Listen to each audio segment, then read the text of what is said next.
Hi, welcome to Godly Perspective. It's a new video blog that I'm hoping to do to kind of hope guide people to a more biblically centered lifestyle and worldview. Um, Godly Perspective is just that. It's having a biblical worldview, using Scripture as the ultimate authority in your life, and using that to guide all the other decisions in your life. I want to start off with a couple of things just to get off my chest. The very first thing is that we're going to sit here and like there's always going to be. I'm not trying to like give you here's all this stuff. I can't like jam everything in there. So like some people are going to listen to what I say and they're going to say, hey, well there was this thing that you said wrong. What is it? Like I reserve the right to fumble with a word or say something wrong. I'm not trying to be perfect. I'm just trying to maybe help you define and clarify and make your position more solid, and make your stance more solid. And see, there I go, I stumbling on a word already. So, and I reserve that right. So, let's dig into today's topic, and that is what is a biblical perspective, and kind of two things that can hinder a true biblical perspective. So, let's talk about the two hindrances to a biblical perspective. The very first thing we want to talk about today is culture and how everybody has it. You have a culture, I have a culture, we're all coming from a different background, whether it's a family or a race or a country, we all have those. And so we all share the common idea that we have a culture. Now, we don't all share the same culture, and you can definitely see this with the way the church works. The church working in China right now is not the same kind of structure that the church in America has, is not the same church structure that the Chinese have. But God's doing different things, and He's doing amazing things through each one of those things, through each one of those churches. So culture, God transcends it, and that's the main key. Is that Jesus transcends culture. You see this time and time again, no matter where you're from. Everybody needs Jesus, and Jesus always seems to transcend every kind of culture. It doesn't matter where you're coming from. Jesus can still rock your world. Whether you're in China or whether you're in Indonesia or if you're in the States. So I think that great things happen when we look at outside of our own context, our own culture. The whole world isn't like democracy-centered like capitalism. So we often look at Scripture and look at God as that capitalistic democracy, very us-centered, very me-driven churches, and so like we often look at that through that lens, and that becomes our cultural context, and so that's how we see Scripture. Jesus was an American. Jesus didn't have like an American surname, Jesus doesn't. Jesus wasn't necessarily white, and God isn't necessarily Republican, and those things are kind of ways that we look outside of our cultural context. From like, duh, yeah, God's not us, and so it's just good to get outside of what we study, and in that we also study other religions to see what they believe, to kind of compare and contrast. And I'm firm in what I believe enough that I'm not afraid to be challenged by what other beliefs and other religions say. So I hope that you will get out of your cultural context, kind of look at Jesus through other cultural contexts, and I hope you'll be challenged by that today. I also want to talk today about experience, and this is kind of the number two thing. And experience is different from culture. Everybody has culture, but not everybody has the same culture. Experiences can be just really broad. I mean, it's a really broad term. Not everybody has experiences, just like everybody has culture. But like we can kind of narrow down culture like family and race and ethnicity, but we can't really narrow down your experience to like eat, sleep, play games. Like we try to, but that's not everything that we are, and that's not everything that we experience either. And so, so when we talk through experiences and we're talking through these things, everybody has a different experience. For instance, I have a history that for me, I've had some really godly men come and really godly pastors show me how to live right, and how to share my faith, and how to walk according to what Scripture says. Now that's my experience. some people have had bad pastor experience. The pastor was a jerk. The pastor hated people. The pastor just spit on people's face all the time, and he was always pushing people down and just stayed in office. Didn't really do much outside. Didn't really care about the poor or care about this or never promoted anything. Just real quiet and so like I don't know. That's just kind of their view of Christianity is based off one person.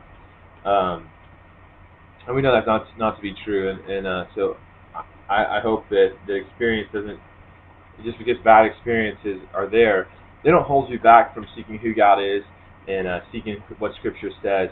And so I'm hoping that that will challenge you. So if you're sitting there with an experience that I don't know, I don't want to get into this scriptural, spiritual, religious stuff because I've had a bad experience with that.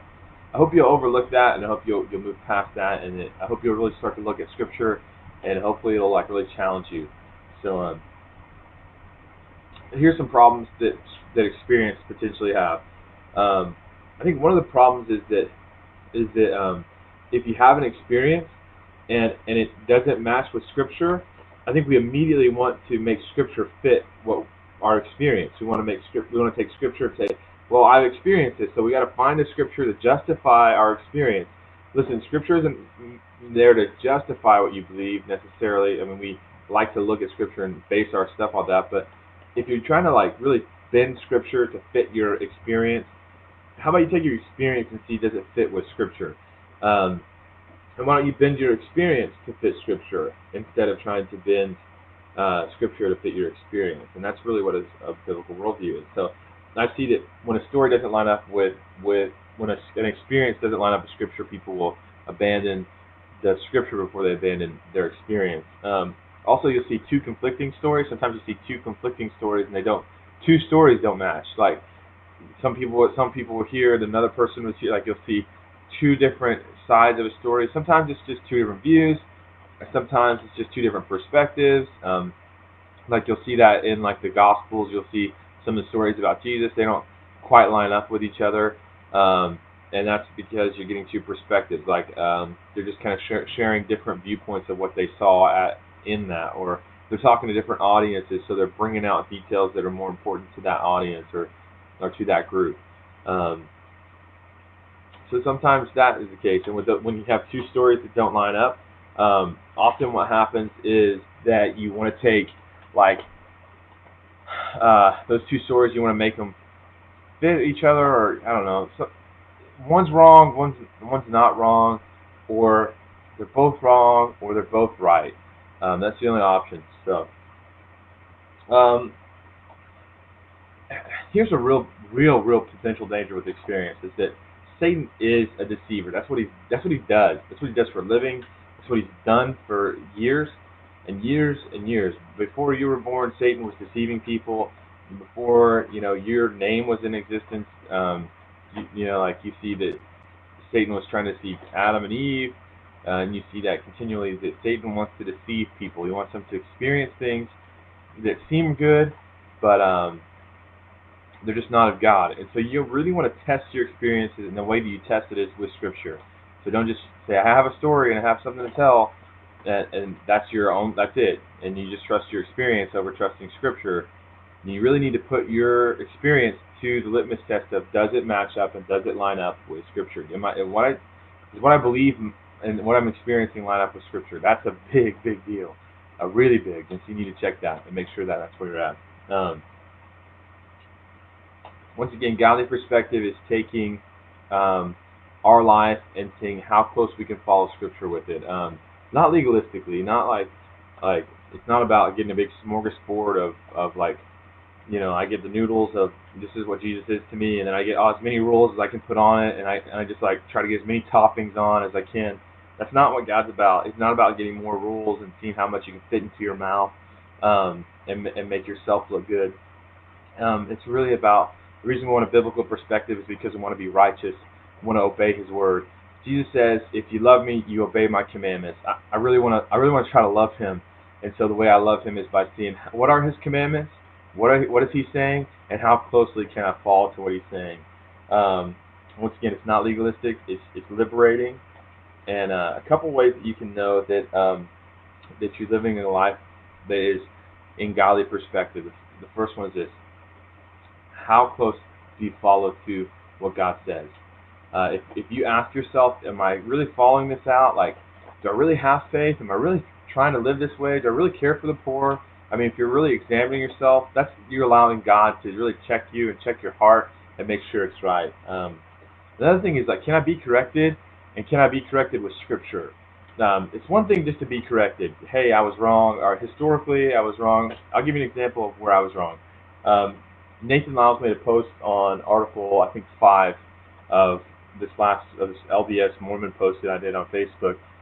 Nathan, I really butchered it. I didn't explain what I believe well. I didn't explain what you believe well. I didn't explain what traditional Christian groups believe well. I think I just kind of got in a hurry and I just kind of put something out there. I think it'll be better next time if I just wait a little while, and hopefully putting it on here will be better, just having words instead of just text. Um, Nathan, I'm really sorry. I really butchered that. I really butchered your beliefs, and I hope I didn't offend you too much. I will try to do better next time to present your side better and more holistically. And then also, I want to just really warn that there's some potential dangers with trying to have a biblical perspective, and that is, and we'll talk a little bit more about the problems with, the legalism side of biblical perspective. We're going to talk about it a little bit further, but when you have a godly perspective, there are some chances for some problems, and it's legalism, and so we're going to talk about that next time we get together. Legalism and the potentials of being legalistic. We're also going to talk about tolerance soon too, so be ready for that. I hope to see you next time. I hope to experience life with you and to hopefully challenge what you believe and make you define kind of what you really feel about something. And I hope that God really touches you. Hey, try to live out godly perspective. Are you really living close to Scripture? Are you being corrected by Scripture? And then are you letting experience and culture dictate what you believe? Or are you letting Scripture dictate what you believe? Hopefully you're letting God really sink in His Scripture into you, and you're really letting that challenge your faith. Hey, God bless you. Have a good day.